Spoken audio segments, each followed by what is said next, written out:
Hello, criminal procedure team. Dr. C ringing in. This is going to be kind of a brief review, just kind of a walk back a little bit to the beginning of the term. I'm just going to hit on some of the slides from each one of the chapters that we did cover. Now, we did a lot of discussion in these courses here, so again, I'm going to reiterate and be redundant here. Make sure you read the book. I'm not going to read it to you in class. There may be some things we cover, maybe some things we don't. However, for your midterm and final project, how you build that, what's going to be critical is how many chapters, how much information you actually draw in, excuse me, from the textbook. I will work with you on that. You want to make sure that this is a robust and detailed investigation where you are investigating an issue and or problems, plural, within the system and hopefully making some recommendations. You'll need to demonstrate complete and unequivocal comprehension of the book and the contents therein. That is important. This is where the work comes in. This is how you distinguish yourself from the pack. So we talked about we're really looking at what is criminal procedure, right? We've been talking about the rules and the guidelines and how it is amorphous. It changes quite a bit. You also know that it's the U.S. Constitution that we rely upon unequivocally to guide us through in all our activities, as you know. All right? This is really the criminal, as you know, I'm going to say this 1,000 times, the Constitution and the language therein, as simple and as clear as it may seem, is subject to interpretation, a wide variety of interpretation, and it's all contextual. Now, we are going to focus naturally, as we have been on the fourth. We'll be talking about the 5th, 6th, 8th, and 14th Amendments. Right now, we are going to be really going after the 4th Amendment because there's so many activities, okay, that correlate to the 4th Amendment on behalf of policing, investigations, et cetera, public safety, that you need to know.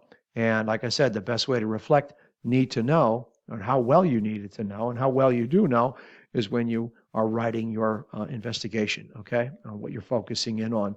We talked about amendments to support criminal procedure. We talked about that. We did talk about incorporation and some of the issues there. We also talked about significance of incorporation debate. We did briefly, all right? But again, I'm relying upon you to read the book, all right? Make sure that you understand why these cases are important, all right? I expect some degree of case discussion in your investigation. Okay, we did talk about stare decisis, so we did talk about a lot of these things. We just scroll through each one. Okay, we talked about due process and where it can be, where it can impinge upon or interfere with some rights and liberties. We talked about crime control and to what expense are we willing to give up our rights to control crime. Talked about due process values, okay, and how it is your job to protect the language of defend the Constitution. Due process ideals, all right? We talked about that, and you will be hearing from a prosecutor, a Superior Court prosecutor, on October 18th. I expect you to take notes, and you'll have some questions that we will prepare in advance. We did talk about crime control, the values, and what it means. We talked about dual sovereignty, at least to some extent. And if you don't recall that, we didn't hammer away at it. We talked about some of the structures of the courts. This is critical, okay? So make sure you understand the levels of courts.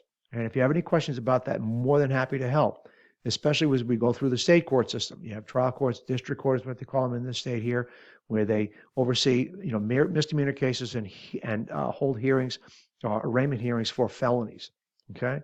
And then you have your intermediate appellate courts. We talked about some of those cases and some of my involvement with that. And you have the state Supreme Court. That's within the state. You also have the federal court structure. You have lower courts there. Then you have your appeals courts. And there are 94 federal district courts. We're actually in district number 1 here in New Hampshire. Okay?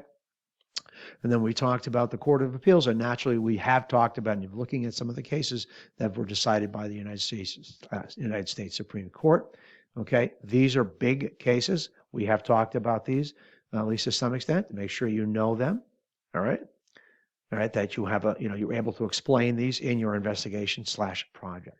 Okay, so that is, we're going backwards a little bit, but it's a good review. Just kind of say, okay, where were we? What did we do? What did we not do? That's important too.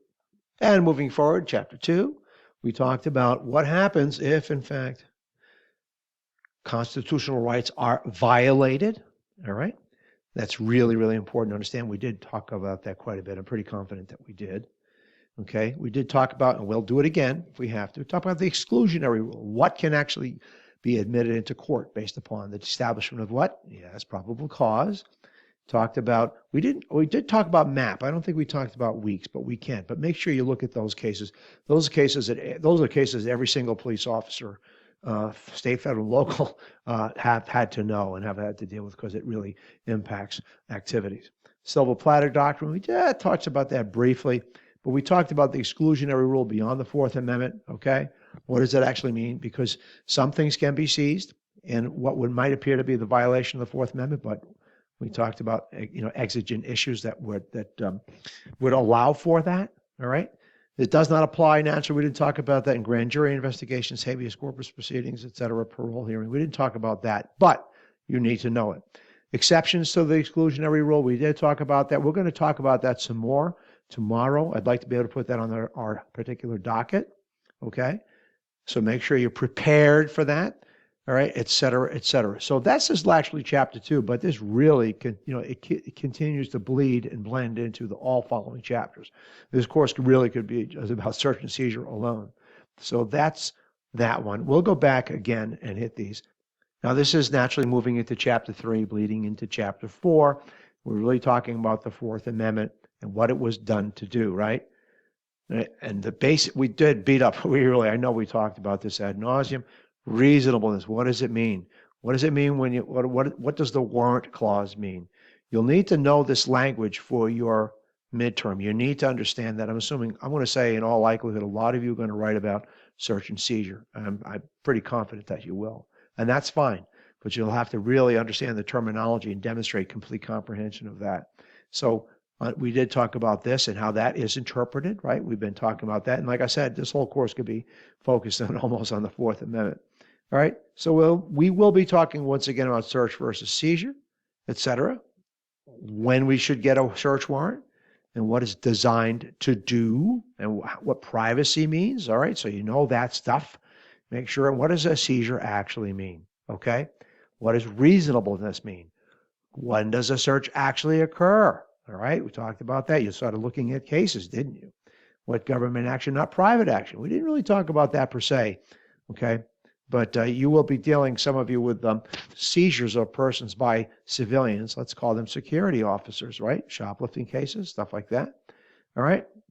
So who are government officials, and we'll talk more about that. So be prepared there. All right, everybody, we're going to continue on here. This is from chapter 4. We've been really fully immersed in this, and I want to thank you, all of you, for the great investment of time and activity and interest in this. This is really so critical. That everyone should know these. We should not defer to others to guide us through these processes and how the Fourth Amendment impacts our daily lives. So we will have been talking about arrest with warrants. We'll be continuing to do that this week. Okay. As you can see, the Fourth Amendment has run through the last 3 chapters. We're going to be talking about the different types of warrants, and I'd like to see you actually compose a warrant, or actually compose an affidavit, a preceding document to justify, what it takes to bring a warrant to its fruition and how we show probable cause. Okay, so we're going to stop right there. We'll be moving through chapter 4 into chapter 5. As we go, I'll be modifying the syllabus so it meets all of our needs together, so we don't miss out on anything, and really talk about, discuss, act out, whatever it takes. All the content in the textbook, and try to really breathe life into it. But again, all right, you're going to need your textbook. I'd like to see you pull in at least 3 chapters of information, perhaps 4, and I'll talk about that again tomorrow. But you want to make sure you pull in enough information to demonstrate comprehension of the content of the textbook as it relates to the topic and/or topics you'll be investigating or talking about. Okay, I'm here to help you with that, and we'll clarify that as we go on. We're going to build it in chunks. Okay, we'll see you tomorrow.